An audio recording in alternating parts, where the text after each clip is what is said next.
Entonces ya vimos que el significado del Elohim de Abraham, Abraham mismo era un padre, su palabra dice eso precisamente. Eh, el Eterno lo condujo a Abraham a que fuera conocido como ese padre eh, cuando pudo engendrar a su hijo Isaac. El nombre original de Abraham está compuesto, es un nombre compuesto.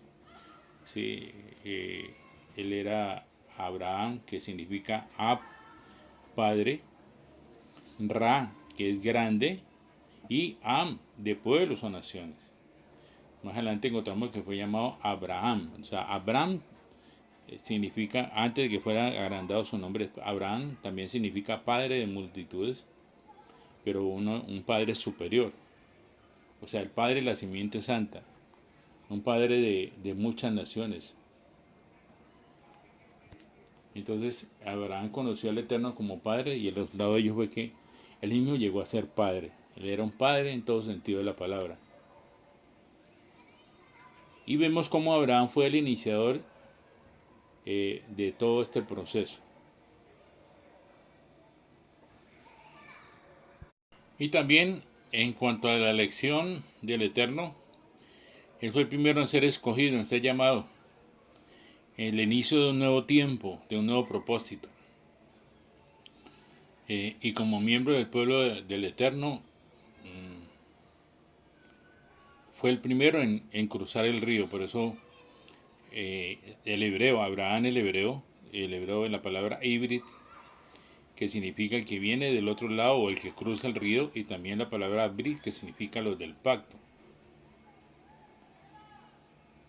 Y si miramos hacia atrás, estos 2000 años, hacia atrás desde Abraham hasta Adán, ¿quién fue llamado hebreo? Ninguno.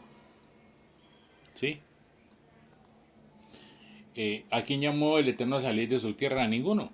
De su parentela, de la casa de su padre, para ir a Canaán, a ninguno.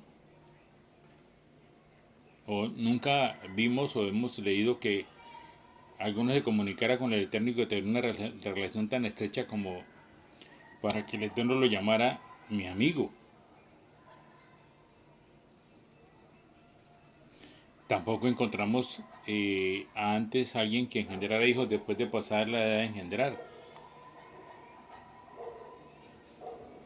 Tampoco encontramos a alguien de los patriarcas que tuviera un hijo y que lo ofreciera como sacrificio.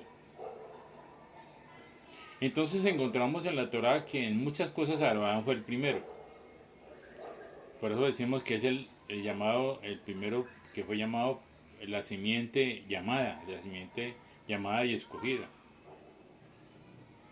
Por eso él es el padre, la cabeza, él es el padre de todo el inicio. Y ya que vimos que Abraham es el padre, ahora vamos a pasar a Isaac, que es el hijo. Y vemos que ninguna historia describe tan claramente a nuestro amado Yeshua. O sea, a través de lo que le aconteció a Isaac, podemos encontrar la tipología clara de Yeshua en todo el contexto.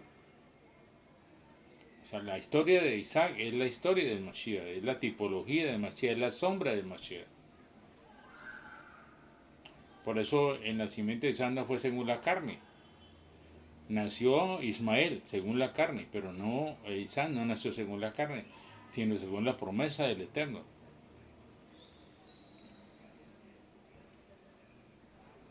Por eso decimos que Isaac es una tipología de Mashiach, porque él no nació según la carne, y en la Torah es el único que no nació según la carne, sino según la promesa del Eterno. Y en el Brit Hadashah está el Mashiach, que no nació según la carne. ¿Sí? Pues Jesús decía de los nacidos de mujer. Él no nació según la carne, él nació según el Espíritu. Por eso era el unigénito del Padre, y Yeshua el unigénito, el amado del Padre. Y, y así como vemos que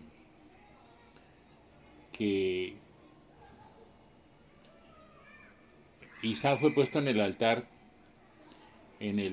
cuando el Eterno le pidió a Abraham que ofreciera a su hijo Isaac, y volvió a recibirlo nuevamente Abraham vivo. a Isaac. Y en el diálogo que tienen, él dice: Padre, ¿dónde está la leña y el fuego? ¿Y dónde está el animal del sacrificio? Y Abraham dice: Elohim iré lo. Y esto nos forma, de la primera letra de cada palabra de las tres que pronunció Abraham, nos forma la palabra Ail. Y Ail es carnero en hebreo. O sea, está todo tan perfectamente armado. Por eso dice que él vio un carnero enredado en la zarza. Los dos cuernos enredados en la zarza, que nos habla de la tipología del Mashiach, que también tiene su relación. Los dos cuernos nos hablan de los dos reinados, el Mesías sufriente y el Mesías reinante, y nos hablan de que fue enredado. O sea, por causa nuestra. Esa zarza, recuerden que cuando el Eterno sacó a Adán y Eva del paraíso, le dijo: espinas y abrojos te producirá la tierra, y con dolor ganarás el pan con el sudor de tu frente, le dijo. Entonces es esa condición nuestra la que estaba en los cuernos del Mashiach, o de este carnero, pues. Vemos también que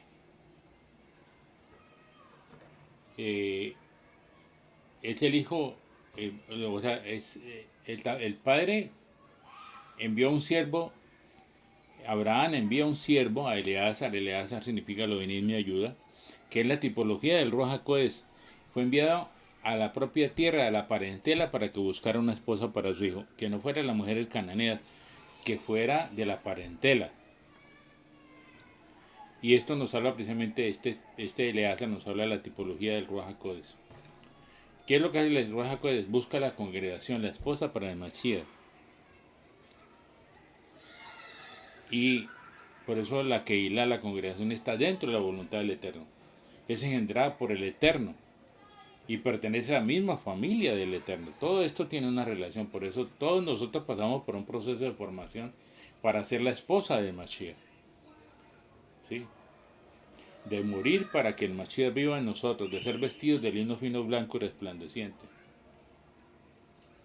Y aquí encontramos que Isaac y Rica eran de la misma familia.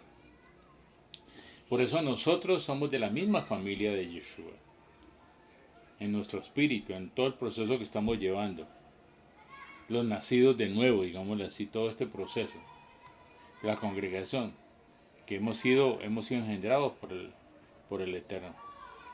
Por eso dice la palabra que fuimos engendrados de simiente incorruptible. Y esa simiente fue engendrada en nosotros. Nosotros concebimos de esa simiente, y esa simiente se gestó en nosotros. Muchos de nosotros ya hemos nacido de nuevo, estamos con identidad.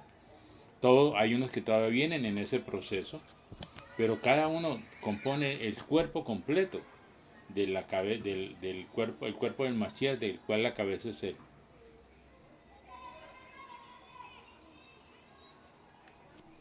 Entonces, según la tipología esta, ciertamente pues tipifica al Mashiach. Pero bueno, ¿qué experiencias tuvo Isaac?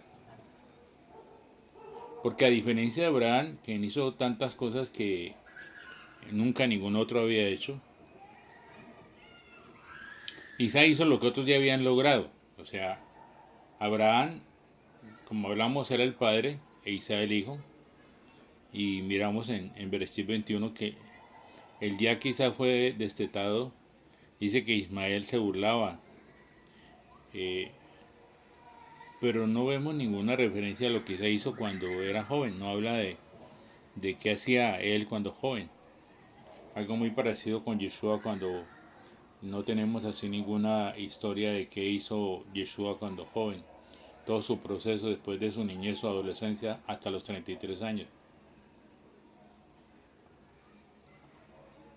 Lo que sí vemos es la obediencia que tenía Isaac cuando Abraham lo fue a sacrificar. Él en ningún momento refutó, dijo algo, o no estuvo a favor, o no estuvo acorde. En el momento tan crítico, lo único que repetimos, lo único que él dijo fue: ¿dónde está el cordero para el holocausto? Y vemos también cómo Sara muere, que es la paracha de esta semana, en el capítulo 23, y en el 24 su padre encuentra una esposa para él.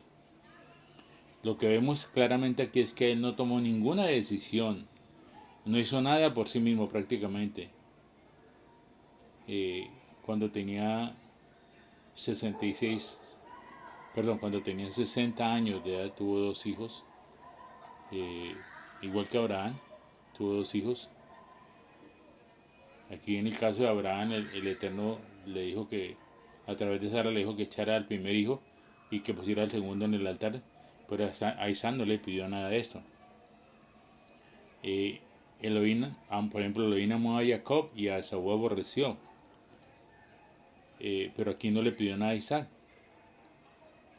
Abraham experimentó hambre en Canaán y bajó a Egipto y después bajó, bueno, no fue con hambre que bajó a la casa de Abimelech, pero también Isaac lo experimentó. Isaac también bajó a la casa de Abimelech que estaba en Canaán. ¿Qué otra cosa vemos parecida? Bueno, más tarde Isaac abre algunos pozos de agua, pero estos pozos habían sido abiertos por su padre cuando éste vivía. Vemos que a la muerte de Abraham los filisteos, los palestinos cegaron los pozos. Pero Isaac los volvió a abrir, cegaron. Habla de ceguera, ¿no? De cerrar esos pozos. O sea, cuando aquí habla de esto, habla de la revelación, ¿sí?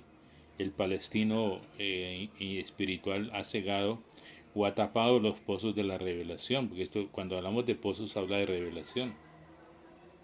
Por eso Isaac los volvió a abrir.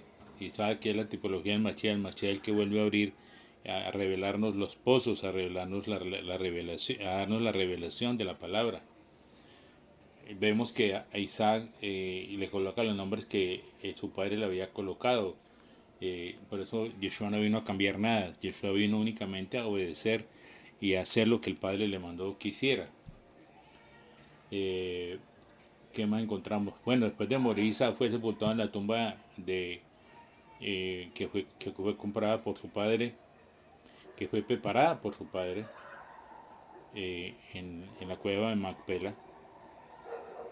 Ahí donde está Abraham, allí también fue enterrado Isaac con su esposa, Abraham con su esposa y Jacob con su esposa. Pero no está enterrado Adán como dice la tradición, que Adán y Eva están enterrados ahí en esta cueva de Macpela. No, esta cueva fue comprada por Abraham, pagada por Abraham, y era para él, para Isaac y para Jacob. Y habla precisamente de nuestro espíritu, alma y cuerpo, y habla de 400, que es el límite de lo terrenal. Ahí es el límite de lo terrenal, porque después de esa cueva está otra dimensión, hay otra dimensión. Por eso ellos fueron enterrados allí en este lugar. Y en el lugar donde están enterrados ellos, el sitio se llama Hebrón, que significa la comunión con el Eterno. Ellos fueron enterrados en comunión con el Eterno en un lugar que no es un lugar lúgubre, sino que es un huerto, tenía árboles, tenía cultivos, era algo muy especial.